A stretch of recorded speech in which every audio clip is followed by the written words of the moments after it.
नमस्कार दोस्तों, स्वागत है आप सभी का फिर से हमारे चैनल भक्ति की दुनिया में।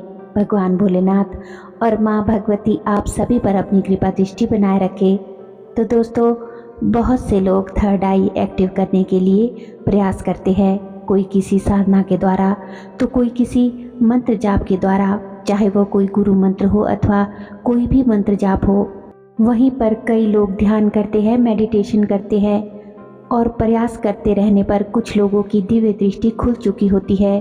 कुछ दिव्य दृष्टि खुलने के एकदम बिल्कुल करीब होते हैं और कुछ लोग ऐसे भी होते हैं जिनकी 70% तक दिव्य दृष्टि तो खुल चुकी होती है, लेकिन उन्हें स्वयं पता नहीं होता है कि उनकी दिव्य दृष्टि एक्टिव हो गई है। तो दोस्तों, आज की जो वीडियो है वो बहुत ही महत्वपूर्ण होने जा रही है, तो वीडियो को आप बिना स्किप किए अंत तक अच्छे से देखिएगा, तभी आपको वीडियो अच्छे से समझ आएगी और एक एक बात जो है आपको क्लियर होगी और डेफिनेटली 100% आपको ये समझ आ जाएगा कि आप किस स्टेज पर खड़े हैं। लेकिन उससे पहले, अगर आज आप हमारे चैनल पर पहली बार विजिट कर रहे हैं, हमारे चैनल की वीडियो पहली बार देख रहे हैं, तो चैनल को सब्सक्राइब ज़रूर कर ले और बेल आइकन को प्रेस करके ऑल पर भी क्लिक कर लीजिए। वीडियो पसंद आए तो वीडियो को लाइक शेयर ज़रूर करें। तो चलिए वीडियो में देरी ना करते हुए आगे बढ़ते हैं। तो दोस्तों, आज की वीडियो में हम बात करेंगे कि थर्ड आई मेडिटेशन के लिए जैसे आप कोशिश कर रहे हैं तो आपको ये कैसा पता लगेगा कि जो आपकी दृष्टि है उसके खुलने की किस स्टेज पर आप है और किस पॉइंट पर आप पहुंच चुके हैं। आपका आज्ञा चक्र कितना खुल चुका है और कितना बाकी है, और आगे आपको कितना जाप ध्यान आगे जो है और करना है। तो दोस्तों, जैसे हम थर्ड आई मेडिटेशन करते हैं, दिव्य दृष्टि का जागरण करते हैं, तो उसके लिए हम कुछ ध्यान और जाप की पद्धति का प्रयोग करते हैं। कोई व्यक्ति जाप भी करता है, ध्यान भी करता है, और बहुत सारे साधक ऐसे हैं जो केवल योग ही योग करते हैं, केवल ध्यान ही ध्यान करते हैं। तो ध्यान करने की प्रक्रिया में धीरे धीरे, बहुत ज़्यादा धीरे धीरे कई जो है साल निकल जाते हैं, तब जा कर के वे अपने चक्रों को जागृत करके दिव्य दृष्टि तक पहुंचते हैं। लेकिन जो साधक लोग जाप भी करते हैं, ध्यान भी करते हैं और त्राटक भी करते हैं, तो धीरे धीरे उनके जाप और ध्यान की एनर्जी के माध्यम से उनकी जो कुंडलिनी शक्ति है मूलाधार से सुसुप्त अवस्था में जो होती है वो जागृत होकर धीरे धीरे आपके आज्ञा चक्र पर आ जाती है। तो इसी प्रक्रिया को हम आज्ञा चक्र का जागृत होना बोलते हैं या दिव्य दृष्टि का खुलना बोलते हैं। जब हमें इस दिव्य दृष्टि से दिखाई देना शुरू हो जाता है, तो जब इस दिव्य दृष्टि पर हमारी एनर्जी आती है, कुंडलिनी शक्ति आती है, तो धीरे धीरे हमारी दिव्य दृष्टि पर, पहले ये जान लीजिए कि हमारी दिव्य दृष्टि पर परतें होती है। और दोस्तों, ये टोटल जो है 5 परतें होती है। वैसे तो छोटी छोटी और भी बहुत सी परतें होती है, पर जो मुख्य परतें होती है वह मुख्यतः 5 परतें होती है। अब जैसे हमारा मस्तिष्क है, हमारा जो दिमाग है, उसकी परतों के बारे में हम बात कर रहे हैं, तो यह हर एक व्यक्ति के शरीर में होती है और जन्म से ही होती है। ऐसा नहीं है कि कोई ध्यान करता है, जाप करता है तो उसी में के पास ही परतें होती है और वही इसे मेल्ट कर पाएगा। तो जन्म से ही ये सभी के शरीर में उपस्थित होती है, ये आप जान लीजिए। लेकिन जो ध्यान करने लग जाता है, अपना केंद्र स्थापित करता है थर्ड आई के ऊपर, तो धीरे धीरे ये परतें जो है मेल्ट होती चली जाती है। जो हमारे जाप की एनर्जी और ध्यान की एनर्जी है, तो धीरे धीरे ये परतें साफ होती है। इसी के ही कुछ अनुभव होते हैं हमारे शरीर के अंदर। बहुत से लोगों के आज्ञा चक्र पर स्पंदन होता है, वाइब्रेशन होती है, खिंचाव होता है, तो ये बहुत ही परफेक्ट कंडीशन होती है। इसका मतलब है कि आपके जो शुरुआती चरण है वो शुरू हो चुके हैं। अब जो ये वाइब्रेशन होती है, जो 3 या 4 दिन का जाप कर लेता है उसको वाइब्रेशन होना चालू हो जाता है। जो हमारी जाप एनर्जी, ध्यान एनर्जी जो आज्ञा चक्र पर आ रही होती है, उसकी वजह से ही ये चक्र जो है वाइब्रेट होने लग जाता है, गोल गोल घूमने लग जाता है, जिसकी वजह से आपको ऐसा महसूस होता है कि आपके माथे के बीच में कोई जो नसें है वो फड़क रही है, और इसी वजह से यहाँ पर जो कुछ वाइब्रेशन सा आपको महसूस होता है। ये जो अनुभव है ये शुरुआत में 2 परतों के ऊपर होते हैं।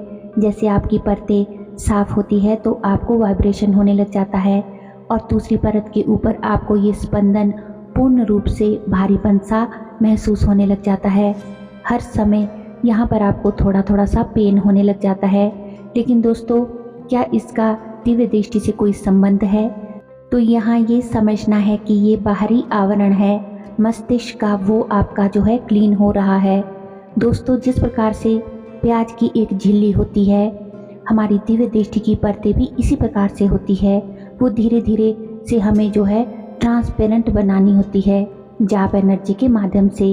तो जब ये दो परतें हमारी मेल्ट होती है तो यहाँ पर प्रेशर बहुत ज़्यादा बढ़ जाता है। कभी कभी तो ऐसा लगता है कि टप टप सा कुछ जो नसें नाड़ियाँ है हमेशा ये फड़कने लग जाती है और माथे का एरिया बहुत ज़्यादा पेनफुल वाली सिचुएशन में चला जाता है। तो ये जो स्टेज आती है, यहाँ से अब हम तीसरी परत पर चले जाते हैं। तो यहाँ पर अगर आप किसी व्यक्ति को देखने की कोशिश करते हैं, जैसे कोई दूसरा व्यक्ति है, उसको ध्यान लगा के आंखें बंद करके ध्यान दृष्टि के माध्यम से, तो उसके ऊपर जो ऑरा है, ऑरे के कलर्स आपको उसके दिख जाते हैं।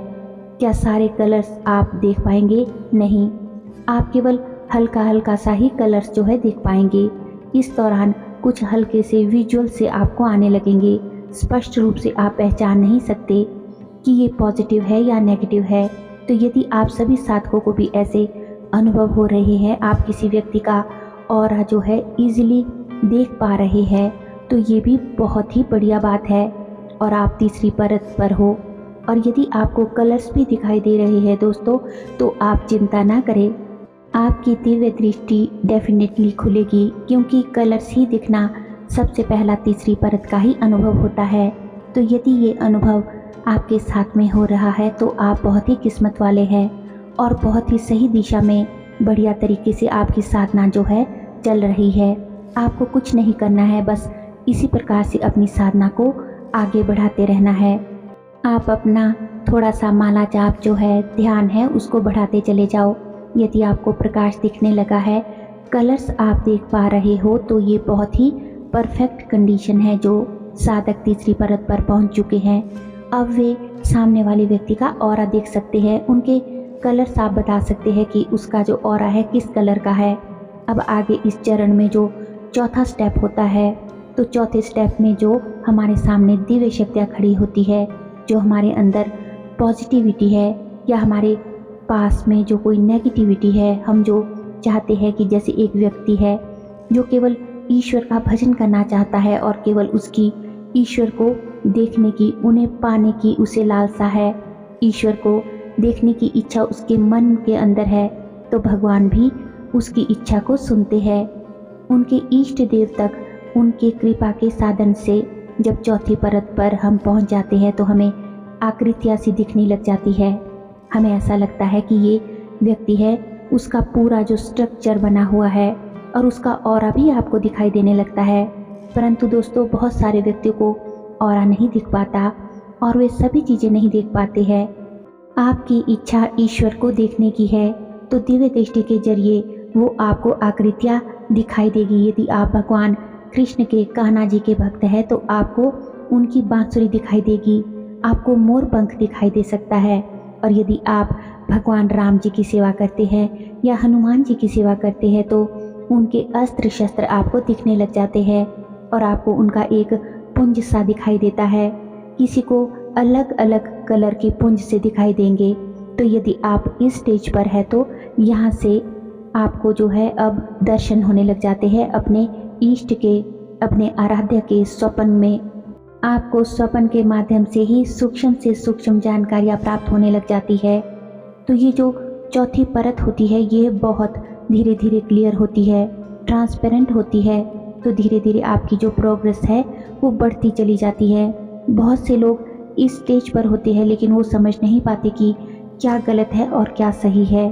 तो जो साधक इस तरह के अनुभव कर पाते हैं, उनको आकृतियाँ दिखाई देती है। किसी के घर में अगर कोई भूत प्रेत है तो उन्हें स्पष्ट रूप से काली सी ब्लैक एनर्जी दिखाई देती है। ब्लैक जो है, ब्लैक कलर की आकृतियाँ घूमती फिरती सी दिखाई देती है। तो यदि आपको भी ऐसा कुछ दिखाई दे रहा है तो हमसे कमेंट बॉक्स में ज़रूर शेयर करें। और आप ये समझ लें कि आप चौथी परत पे है और पूर्ण रूप से डेफिनेटली जो है आपको ईश्वर के दर्शन आगे ज़रूर होंगे। अब जो साधक ध्यानीजन बहुत अच्छे तरीके से ध्यान करते हैं, जाप करते हैं, तो धीरे धीरे उनकी दिव्य दृष्टि, जैसे वो थर्ड आई को बंद करेंगे तो ध्यान दृष्टि के माध्यम से भी बहुत सारी चीज़ें सामने वाले व्यक्ति के शरीर के अंदर उन्हें जो है दिखने लग जाती है। इस स्टेज में वो उसके अंदर कुंडलिनी तक को देखने लग जाते हैं, सुषुम्ना नाड़ी को देखने लग जाते हैं, सूक्ष्म शरीर उसको दिखाई देने लग जाता है और देवी देवताओं के दर्शन होने लग जाते हैं। थर्ड आई के प्लेस पर तो ये परम स्थिति होती है। अब दोस्तों इस स्टेज के बाद आने पर आपको ये महसूस होगा कि अरे ये संसार क्या है, संसार मिथ्या है, कुछ भी नहीं है, मृत्यु लोक है, सबसे बड़ा जो है जाप और ध्यान है, सबसे बड़ा ईश्वर है, ईश्वर की साधना है। तब ऐसे इंसान जो है अंतर्मुखी होते चले जाते हैं, उन्हें एकांत पसंद आने लगता है, लोगों से मिलना जुलना उन्हें पसंद नहीं होता और वे ज़्यादा से ज़्यादा समय अपनी ध्यान साधना में करने में लग जाते हैं। अब आप सूक्ष्म आत्माओं में भी जाना चालू कर देते हैं। तो ये परफेक्ट कंडीशन होती है दोस्तों, और ऐसा नहीं है कि पांचों परतें साफ होते हुए ही आपको ये सब दिख जाता है। इसके लिए निरंतर जो है ध्यान साधना जप में लगे रहना पड़ता है, तभी आप देख पाते हैं कि आपके घर के पितरों को, किसी के सूक्ष्म शरीर को, कि उसमें क्या बीमारी है उसको आइडेंटिफाई करना, अगर कोई परेशानी है तो आपको उसे कैसे निकालना है। बहुत आगे तक आप तभी जा पाते हैं जब आप निरंतर जो है अपनी ध्यान साधना एक मन से एकाग्रता से करते रहते हैं। दोस्तों आपके इष्ट देव भी आपकी परीक्षा लेते हैं। आपको 95% जब दिव्य दृष्टि आपकी खुलने वाली होती है, वहाँ पर कई जो साधक जन है वो अपनी जो है साधना को, ध्यान को छोड़ देते हैं, हार मान लेते हैं, क्योंकि उस समय ईश्वर जो है आपके आराध्य जो है आपकी कई बार कठिन परीक्षा भी लेते हैं। ऐसे में बहुत से साधक तो ये सोचते हैं कि अरे मुझे तो कुछ अनुभव ही नहीं हो रहे, चलो छोड़ो, साधना वादना क्या करनी। लेकिन दोस्तों आपको कंटिन्यूटी बना के रखनी है, तभी आपको सफलता मिलेगी और 100% मिलेगी। इस बात को आपने याद रखना है। आशा करती हूँ कि आज की वीडियो की ये जानकारी आपको अवश्य ही पसंद आई होगी, और वीडियो अच्छी लगी हो तो वीडियो को लाइक करें, कमेंट करें और अपने दोस्तों और रिश्तेदारों के साथ, और जो लोग साधना पथ पर आगे बढ़ रहे हैं उनके साथ भी इस वीडियो को ज़्यादा से ज़्यादा शेयर करें, ताकि वे लोग भी इस वीडियो से लाभ उठा सके। और अगर अभी तक भी आपने हमारे चैनल को सब्सक्राइब नहीं किया है तो आप सभी से मेरी रिक्वेस्ट है कि चैनल को सब्सक्राइब ज़रूर कर ले। तो चलिए मिलते हैं एक और नई जानकारी के साथ नई वीडियो में। तब तक के लिए आप सभी खुश रहिए, अपना ख्याल रखिए और अपनी साधना ध्यान जाप करते रहिए। धन्यवाद। जय श्री कृष्णा।